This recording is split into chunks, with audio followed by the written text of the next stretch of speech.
Hello and welcome to Local Edition. I'm Leslie Layton. Will the Angels stay or will they go? The City of Anaheim continues to negotiate with the team, and with us now for the latest on that is Anaheim City Councilwoman Lucille Kring. Thank you so much for being here. Oh, my pleasure. Good to see you again, Leslie. A lot of moving parts Absolutely. on these negotiations. Where does it stand right now?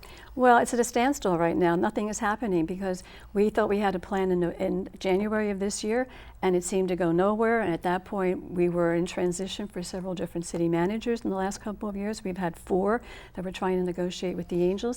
Our negotiating team had a change of manpower, so a lot of people who were in queue and figured out what was happening with the Angels left, and then you have to get those people up to speed. Do they have a hidden agenda of their own? I did it this way in the past, let's do it this way now. And then the Angels say, well, how come everything is changing? And when you have so many different changes, it makes them a little nervous and confused. And at this point, Artie Moreno is busy. He's on a hiring panel to get a new commissioner for baseball. Bud Selig is retiring. He's looking at his team doing remarkably well, pushing for the World Series. And so at this point, he has said he doesn't want to talk to the city anymore at this point, and because he's so busy with other things. And I know the city always has the red carpet out. We want to talk to you. Here's what we have to offer. They're having a big meeting next week and trying to figure out how we can get everybody back at the table.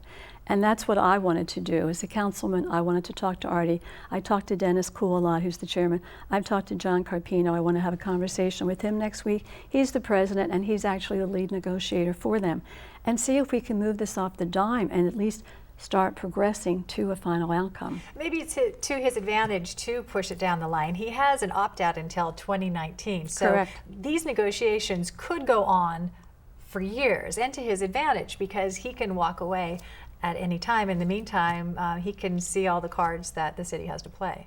Well, we hope he doesn't do that. He actually had the opt-out of 2017, and last September, the City Council in a 4-1, we gave him the option of opting out until 19 because we knew these are a lot of moving parts. This is a big deal. This is the largest piece of property the city owns, and we knew it was going to take a long time to negotiate this from both sides. So we wanted to give him the extra 2.5 years so nobody would be crushed, nobody would be making a bad decision, that everybody could negotiate in good faith and get the best deal for both parties, and that's why we gave him to 2019. The majority of the city council has made it known that they want the team to stay, but he's been shopping around to Tustin, to the Great Park in Irvine, to industry.